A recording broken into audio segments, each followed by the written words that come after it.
সুপ্রিয় দর্শক, আপনাদের সবাইকে স্বাগত জানাচ্ছি এনটিভির প্রতিদিনের আয়োজন স্বাস্থ্য প্রতিদিন অনুষ্ঠানে। আপনাদের সঙ্গে আছি আমি ডাক্তার সানজিদা হোসাইন।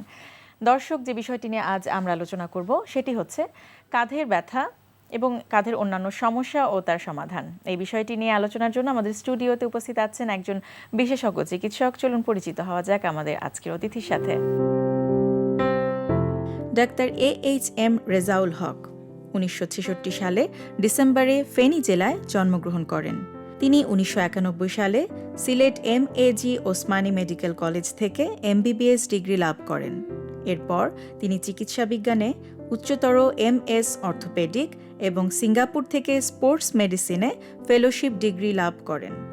বর্তমানে তিনি ইউনাইটেড হাসপাতালের অর্থোপেডিক বিভাগের কনসালটেন্ট হিসেবে কর্মরত আছেন। আপনাকে স্বাগত জানাচ্ছি। আপনাকে ধন্যবাদ। কাঁধে ব্যথা অনেকেরই যে কোনো সময় হতে পারে কিংবা দীর্ঘদিন ধরে চলতে পারে। একটু জানতে চাইব কাঁধে ব্যথার পেছনে কারণগুলো কি কি? কাঁধের ব্যথা একটা অতি সাধারণ সমস্যা।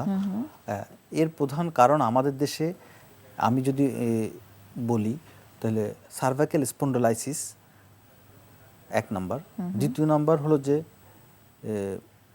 ফ্রোজেন শোল্ডার, আচ্ছা, তৃতীয় নাম্বার হলো যে কোনো ইনজুরি থেকে হয়। আরও অনেক কারণ আছে, যেমন ইমপিঞ্জমেন্ট সিনড্রোম অথবা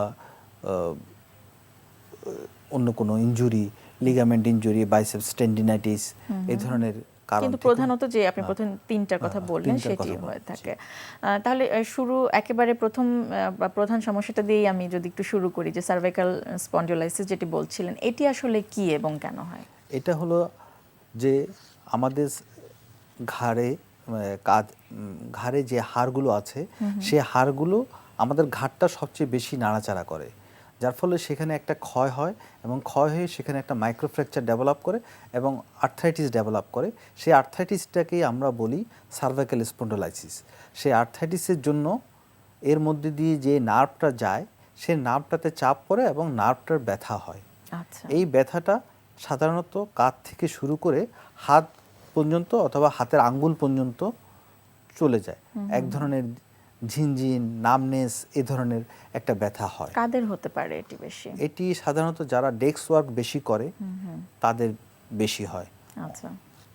আর আপনি সেকেন্ড যে সমস্যাটার কথা বললেন, যেটা হচ্ছে ফ্রোজেন শোল্ডার, এটি কিন্তু অনেকেই হয়তো যারা সাধারণ দর্শক আছেন, রোগী আছেন, তারাও কিন্তু জানে ফ্রোজেন শোল্ডার সম্পর্কে, নামটি অন্তত জানা আছে অনেকেরই। এটি সম্পর্কে কিছু বলুন। ফ্রোজেন শোল্ডার হলো যে যখন কাঁধের জয়েন্টটা ফ্রোজেন হয়ে যায়, মানে শক্ত হয়ে যায়, সে হাতটা নাড়াতে পারে না, তখন আমরা তাকে বলি ফ্রোজেন শোল্ডার। আচ্ছা, মানে ফ্রোজেন শোল্ডার, কিন্তু হাত নাড়াতে পারছে না, সে নাড়াতে পারছে না, সে মাথার উপরে হাত উঠাতে পারছে না, পিঠ চুলকাতে পারছে না।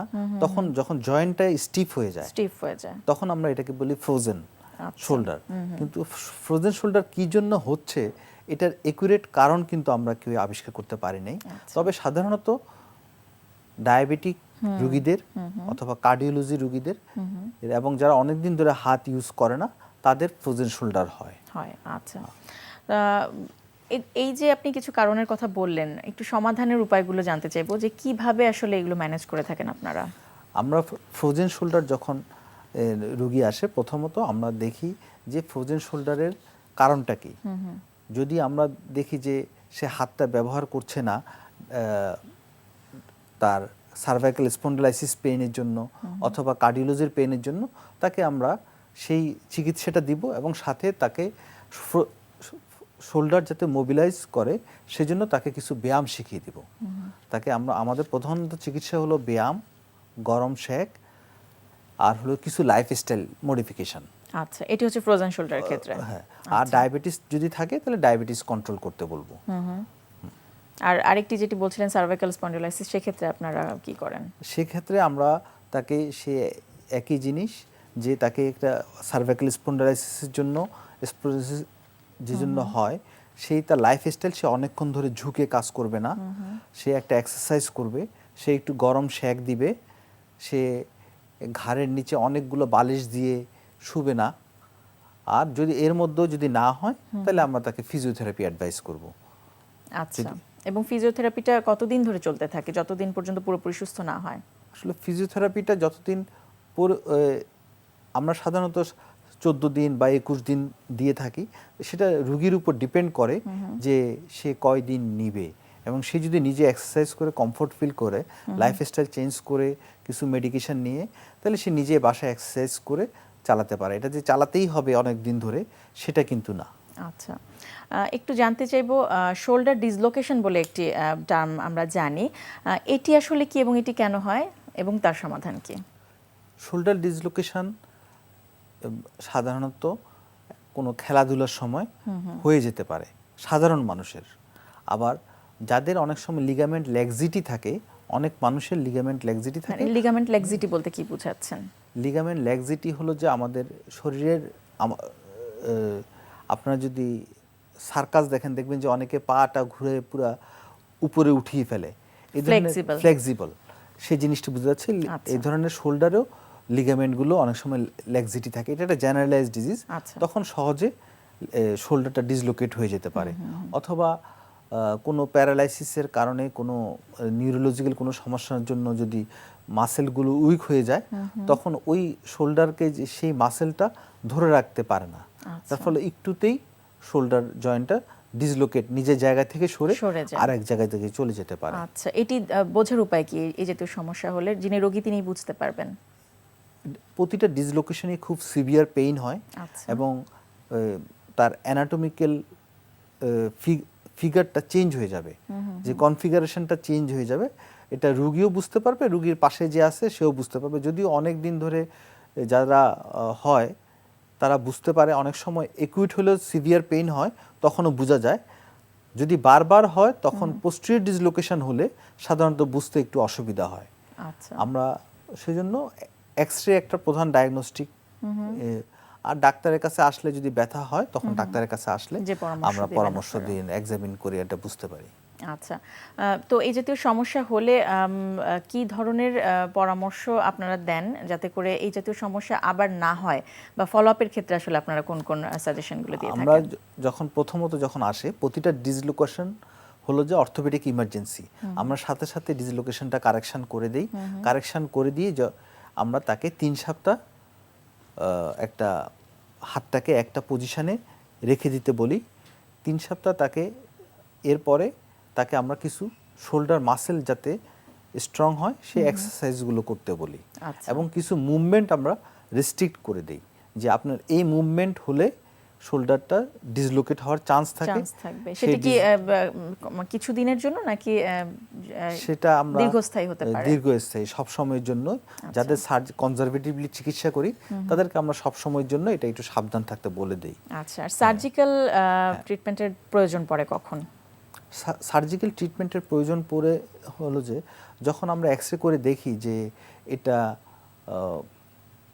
অনেক ধরনের লিশন আছে, ব্যাংকাট লিশন, অথবা এটা যে তার বোনসটা সেরকমভাবে ডিসপ্লেসিয়া হয়ে আছে, বোনসটা ছোট, যে গ্লিনয়েডের যে মার্জিনটা সেটা ছোট, তখন আমরা মনে করি যে সার্জিক্যালে যেতে হবে তাকে। অথবা তার বারবার হচ্ছে, যে একটা মানুষের যদি প্রতি মাসে 2-3 বার হয় বা একটা অসময়ে হয়, তখন আমরা বারবার যখন হয় তখন তাকে আমরা সার্জারিতে যেতে বলি স্থায়ী সমাধানের জন্য। স্থায়ী সমাধানের জন্য, অথবা কোনো স্পোর্টসম্যানের যদি হয় আমরা তাকে সাথে সাথেই তাকে সার্জারি সাজেস্ট করে থাকি। সার্জারির পরবর্তীতে কি আপনাদের কোনো পরামর্শ থাকে? সার্জারির পরবর্তীতে পরামর্শ থাকে যে এই মাসেলগুলো যাতে বিল্ড আপ হয়, ফিজিওথেরাপি, মাসেল বিল্ডিং এক্সারসাইজটাই আমাদের মেইন পরামর্শ। এবং এক্সারসাইজটা যাতে সার্জারি তাড়াতাড়ি শুরু করে দেয়। আচ্ছা, একটু জানতে চাইবো, যেহেতু আমরা জানি যে prevention is better than cure, এবং প্রিভেনশনটা আসলে কিভাবে করা যায় যাতে করে কাঁধের সমস্যা খুব বেশিভাবে অ্যাটাক করতে না পারে, এবং কিভাবে আসলে এই কাঁধের বা ঘাড়ের সমস্যা থেকে নিজেদেরকে দূরে রাখা যায়, একটু জানতে চাইবো। কাঁধের সমস্যার জন্য আমরা যে দুটো প্রধান কারণ বললাম, একটা ফ্রোজেন শোল্ডার এবং সার্ভাইকাল স্পন্ডিলাইসিস, এই দুটার আমাদের শতকরা 70-80% রোগী এই দুই রোগে আক্রান্ত। এই জন্য আমি প্রধানত বলবো যে রেগুলার একটু এক্সারসাইজ করা যে শোল্ডার যাতে মুভমেন্টটা সচল থাকে। আর সার্ভাইকাল স্পন্ডিলোলাইসিস যে জন্য হলো যে কিছু লাইফস্টাইল মডিফিকেশন, অনেকক্ষণ ধরে ঝুঁকে এক নাগারে কাজ না করা, যেমন অনেকক্ষণ ধরে ল্যাপটপ কম্পিউটারেও কিন্তু অনেকক্ষণ ধরে আমরা বসে থাকছি ইদানিং, যা দেখা যাচ্ছে। সেজন্য এই রোগটা আমার কাছে ব্যাংকার, কম্পিউটার ইউজ যারা আছে তাদের খুব বেশি হচ্ছে এটা। আচ্ছা, সেটি অবশ্যই মাথায় রাখতে হবে এবং সতর্ক থাকতে হবে। লাইফস্টাইল মডিফিকেশন, যে 1 ঘন্টা দেখার পরেই 5 মিনিটের জন্য একটা পজিশনটা চেঞ্জ করা, আর সাথে একটু ব্যায়ামটা একটু করা। দেখো এখনকার বাচ্চারাও কিন্তু মানে দেখা যাচ্ছে যে অনেকক্ষণ ধরে মোবাইল নিয়ে বসে গেমস খেলছে বা অনেকক্ষণ ধরে মাথা নিচু করে আছে, সেক্ষেত্রে অবশ্যই বাবা মায়ের সতর্ক হতে হবে, সতর্ক থাকতে হবে। স্যার অনেক ধন্যবাদ, চমৎকারভাবে বুঝিয়ে দিলেন বিষয়গুলো। আপনাকে ধন্যবাদ। প্রিয় দর্শক, আমরা শুনছিলাম কাঁধের বিভিন্ন সমস্যা, কাঁধের ব্যথা, এ জাতীয় নানান সমস্যা নিয়ে অনেক তথ্য জানলাম, এর সমাধানের কি কি উপায় রয়েছে এবং জানলাম প্রতিরোধের কি কি বিষয় রয়েছে। আশা করছি আজকের পরামর্শ এবং তথ্য আপনাদের উপকারে আসবে। আজকে আমরা দেখাবো চিন আপের একটা খুব সিম্পল ভেরিয়েশন। কারণ চিন আপটাকে আমরা ধরি হচ্ছে বডি বিল্ডিং একটা কোর এক্সারসাইজ। কারণ বডি বিল্ডিং এ যখন আপনি করতে যাবেন তখন বডি ওয়েট এক্সারসাইজ শুরু করতে হয়, এবং ফার্স্ট প্রায়োরিটি এক্সারসাইজকে আমরা বলি চিন আপ। কিন্তু সমস্যা হচ্ছে চিন আপটা কিন্তু যদিও এটা বেসিক এক্সারসাইজ, কিন্তু এটাকে আমরা ধরি অ্যাডভান্স লেভেলের। কারণ খুব যদি বডি যদি ফিজিক্যালি খুব ফিট না হয় তাহলে আপনি চিন আপটা ইজিলি করতে পারবেন না। কিন্তু চিন আপটা না করতে পারলে কিন্তু আপনি সেই ল্যাটসের যে ডেফিনেশনটা অথবা যে মাসকুলার যে এইটা বেনিফিটটা সেটা আপনি কখনো পাবেন না। এই জন্য আমরা যে জিনিসটা করেছি, আমরা সিম্পল একটা ফর্মেশন আমরা করেছি চিন আপের, যেটা করলে আপনি চিন আপের যে এইগুলো আছে বেনিফিটগুলো পাবেন, কিন্তু চিন আপ যেটা যারা মারতে পারছেন না তারা ইজিলি এই এক্সারসাইজটা করতে পারবেন। এখন দেখুন যে কীভাবে চিন আপের সিম্পল এইটা করতে হবে, ফর্মটা করতে হবে। ওকে, আমার রেডি। ওকে, এই জন্য যে জিনিসটা প্রথমে লাগবে সেটা হচ্ছে একটা বেঞ্চ, এবং একটা নেবেন, আপনি বার নেবেন যেটা হচ্ছে আপনার বেঞ্চ থেকে ধরেন 1 ফুট উঁচায়, ঠিক আছে? ওকে, হোল্ড ইট। ওকে, আপনি থাকবেন একদম লাইন পজিশনে, সুপিন পজিশনে, হিপসটাকে উঠাবেন প্রথমে। ওকে, এখন এই পজিশন থেকে চিন আপ মোশনটা নেবেন আপনি। এতে যে আপনি এটা পাবেন, সুবিধাটা পাবেন, যেহেতু আমাদের লোয়ার পোর্শনের ওয়েটটা কিন্তু অনেক বেশি, যখন আপনি চিন আপটা মারতে যাবেন তখন এই পোর্শনটা উঠাতে নিলে ডিফিকাল্ট হয়ে যায়। এই জন্য আমরা এটা হ্যাঙ্গিং অবস্থা রেখে দিলাম। এটা হচ্ছে কি আপনি শুধু আপার পোর্শনটা উঠাচ্ছেন। গো, এতে কি হচ্ছে আপনি চিন আপের যে বেনিফিটগুলো আপনি করছেন পাচ্ছেন, কিন্তু চিন আপটা মারা আপনার জন্য ইজি হয়ে গেল। ওকে, স্টপ। ওকে, সেম জিনিসটা আপনি যেটা করবেন 10 রিপিটেশন 5 সেট মারবেন। যখন দেখবেন যে আপনি 20টা করে পারছেন, মানে 10 থেকে শুরু করে আপনি যখন 20টা করে পারবেন, যদি 100টা যখন করতে পারেন 5 সেটে, তখনই আপনি ট্রাই করবেন যে হ্যাঙ্গিং চিন আপে যেতে। রেগুলার যদি এই চিন আপে থাকেন তাহলে একটা সময় গিয়ে আপনার বেনিফিটটা কিন্তু হবে না। এটাকে আমরা শুধু বলবো হচ্ছে লার্নিংয়ের জন্য। যারা চিন আপ পারছেন না তারা যদি এই চিন আপটা করেন সেটা ভালো। আরেকটা জিনিস আছে, যারা চিন আপ করছেন কিন্তু চাচ্ছেন যে 20টার ইয়েতে আপনার পারেন, কিন্তু যখনই কোনো ওয়েটটাকে আপনি নিচ্ছেন, অ্যাসিস্ট করছেন, তখন আর এটা পারছেন না, চিন আপটা পারছেন না, তখন সেম জিনিসটি আপনারা ওয়েট দিয়ে যদি আপনারা করেন তাহলে পরবর্তীতে আপনারা হ্যাঙ্গিংটা ওয়েট দিয়ে করতে পারবেন। প্রিয় দর্শক, তরমুজ আমাদের সবারই খুব পছন্দের একটি ফল। তরমুজের বিভিন্ন পুষ্টি গুণাগুণ নিয়ে চলুন শুনি একজন পুষ্টিবিদের পরামর্শ। তরমুজ সুস্বাদু উপাদেয় একটি ফল। অনেকের ধারণা তরমুজে মিষ্টি এবং পানি জাতীয় উপাদান ছাড়া অন্য কোনো কিছু নেই। আসলে ধারণাটি একেবারেই ঠিক নয়। তরমুজে রয়েছে পর্যাপ্ত পরিমাণ পটাশিয়াম এবং ইউরিক অ্যাসিড, এটি কমাতে উল্লেখযোগ্য ভূমিকা পালন করে। তরমুজে উচ্চমাত্রার পটাশিয়াম এবং লো ক্যালোরি থাকার কারণে তা ব্লাড প্রেশার বা রক্তচাপ নিয়ন্ত্রণে উল্লেখযোগ্য ভূমিকা রাখে। তরমুজে মিষ্টি জাতীয় উপাদান আছে বলে অনেক ডায়াবেটিক রোগীরা সহজে এটি গ্রহণ করতে চান না, কিন্তু তরমুজে যে পর্যাপ্ত পরিমাণ পটাশিয়াম এবং ম্যাগনেসিয়াম রয়েছে তা ডায়াবেটিক রোগীদের ইনসুলিনকে সচল রাখতে সাহায্য করে। ফলে একজন ডায়াবেটিক রোগী তরমুজ খেতে পারেন অনায়াসে। তরমুজ রক্তের ইউরিক অ্যাসিডের পরিমাণও কমিয়ে দেয়, ফলে কিডনির ইনফেকশন সহ অন্যান্য জটিলতাগুলো হয় কম। ফলে শরীর থেকে অপ্রয়োজনীয় বর্জ্য পদার্থগুলো সহজে বের হয়ে যায়, শরীর থাকে সতেজ ও সুন্দর। তরমুজ আমাদের দেহকোষকে সুরক্ষিত রাখতেও যথেষ্ট উল্লেখযোগ্য ভূমিকা পালন করে।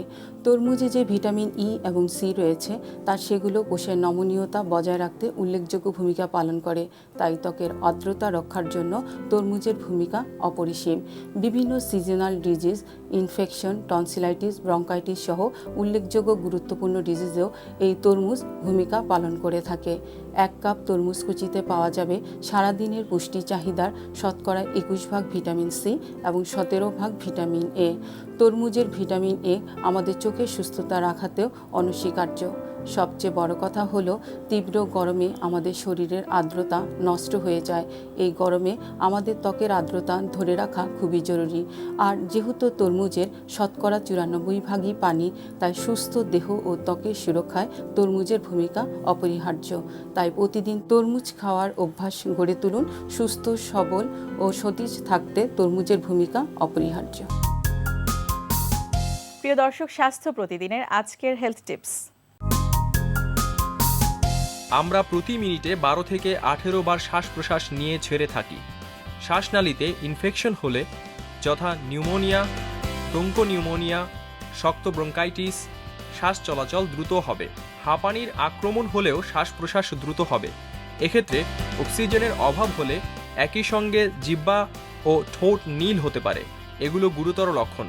তখন রোগীকে দ্রুত হাসপাতালে নিয়ে অক্সিজেন সহ অন্য চিকিৎসা দিতে হবে।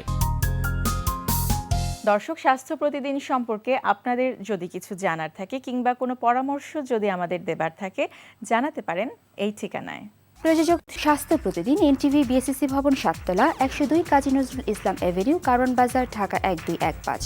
ফ্যাক্স 914338 থেকে 7 পর্যন্ত, অথবা ইমেল করুন স্বাস্থ্যপ্রতিদিন@ntvpd.com এই ঠিকানায়। দর্শক, স্বাস্থ্য প্রতিদিনের আগামী পর্বে আপনাদের জন্য যা থাকছে: চিকিৎসক ও রোগীর সম্পর্ক একটা অত্যন্ত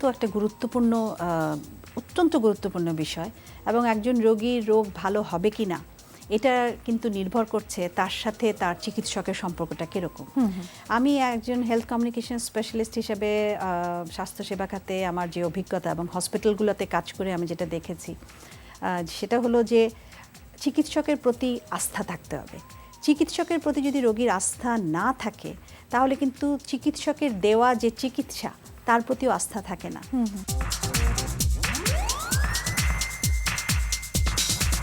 দর্শক, বিশ্বের যে কোনো প্রান্ত থেকে যে কোনো সময় আপনাদের পছন্দের অনুষ্ঠান স্বাস্থ্য প্রতিদিন দেখতে চাইলে ভিজিট করুন আমাদের পূর্ণাঙ্গ ওয়েব পোর্টাল www.ntvbd.com। আজ এ পর্যন্তই। আপনারা সবাই ভালো থাকুন, সুস্থ থাকুন। আগামীকাল আবারও দেখা হবে ঠিক একই সময় এনটিভির পর্দায়। ধন্যবাদ।